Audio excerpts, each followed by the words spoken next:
Folks, I just watched a video that every parent, every patriotic American needs to see. It's titled, "It's Incredibly Hard to Be a Kid Right Now," featuring Senator Ted Cruz speaking before the Senate Commerce Committee. And let me tell you, this is not just another political debate. This is a wake-up call. Ted Cruz is absolutely right when he says it's harder than ever to be a kid in America today.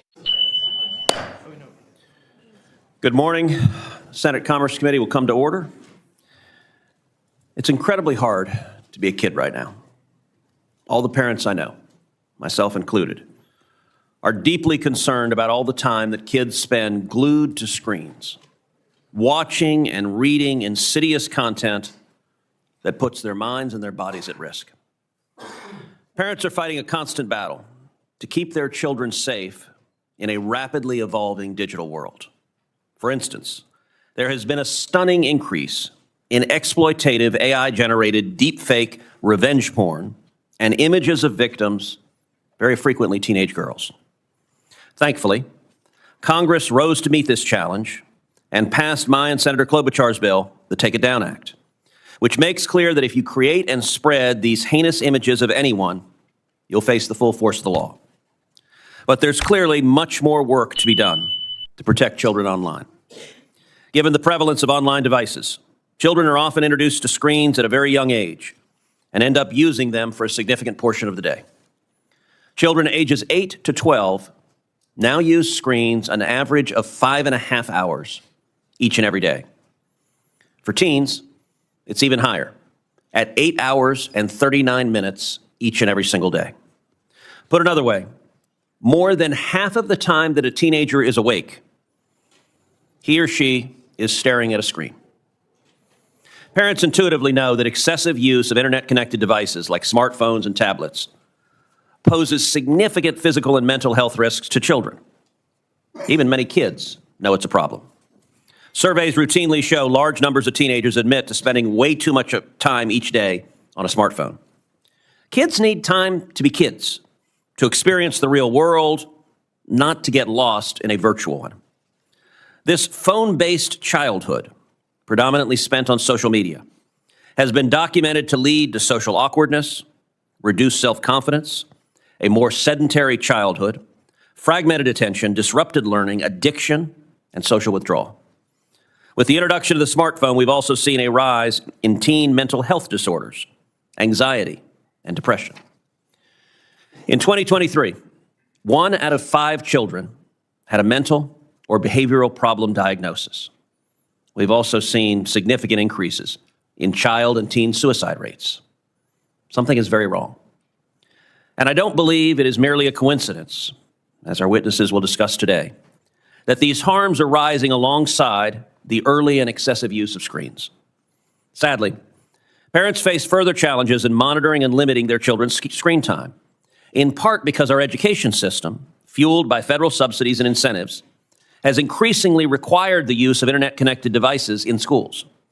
Most students are now assigned laptops or tablets, often without guardrails or parental controls, in order to complete their schoolwork.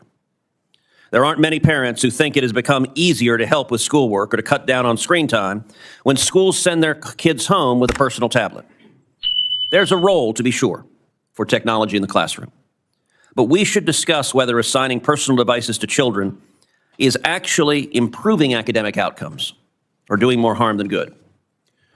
During the Biden administration, not only did congressional Democrats give billions of dollars to the FCC to buy personal internet devices for children, but the Biden FCC sought to bankroll kids' unsupervised internet access and undermine parental rights by expanding the E-rate program to install Wi-Fi hotspots off campus, including in school buses and students' homes. I was proud that the Senate passed my legislation to repeal this program, and I hope that the House lawmakers pass it now and send it to the president's desk. Senator Schatz and I also have advanced the Kids Off Social Media Act, which this committee passed overwhelmingly back in February of last year to help protect kids on social media, the predominant use of a smartphone. COSMA meets parents where they're at. It's a real struggle to keep your kid offline when you're told that all my friends are on Instagram or TikTok. It's incredibly hard to be the one parent who won't let your kid have a phone or social media account. So COSMA says we're going to hold big tech accountable to their terms of service. Big tech says no one under 13 can set up an account. COSMA makes that the law. No more social media for children and no more addictive algorithms for teenagers. COSMA also gets cell phones out of the classroom.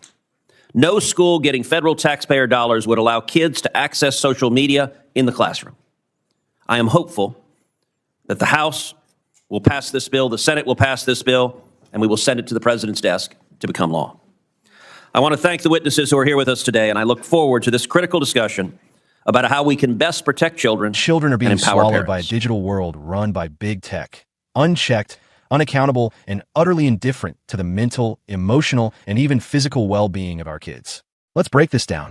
First, the numbers are staggering. Kids 8 to 12 spend over 5.5 hours a day staring at screens. Teenagers? Nearly 9 hours a day. That's more than half their waking lives spent in a virtual world, not outdoors, not learning social skills, not growing up with the kind of real-world experiences that build character, resilience, and confidence. Parents intuitively know this is bad. Kids themselves know it's too much. But here's the problem. Schools, government programs, even federal incentives are making it worse, pushing personal devices into the hands of children with little to no oversight. And big tech, they profit while our kids' minds are being trained for addiction. Ted Cruz doesn't mince words here. He points out the rise of AI-generated deep-fake revenge porn and other exploitive content. This isn't just inappropriate. It's criminal, predatory, and dangerous. Thankfully, the Take It Down Act makes the creation and distribution of these images illegal. But as Cruz admits, legislation is just the beginning. Parents need tools, and big tech needs accountability. And speaking of accountability, let's talk mental health.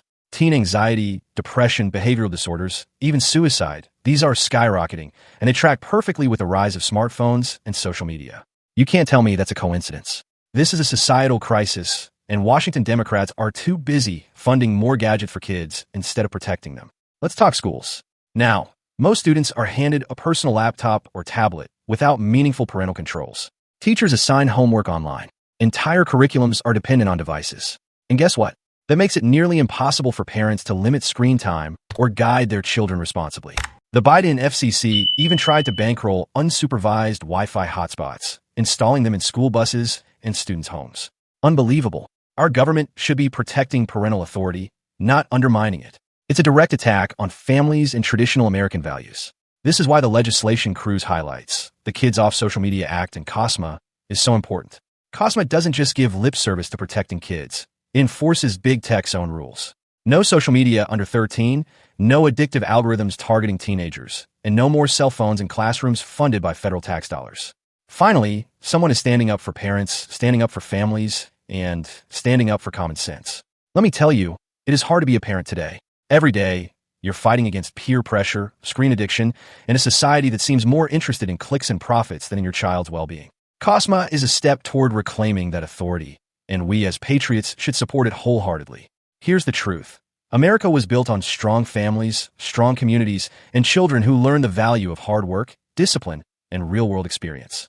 We are watching that erode under the constant glow of screens and social media. But it doesn't have to be this way. Support laws that protect children. Hold big tech accountable.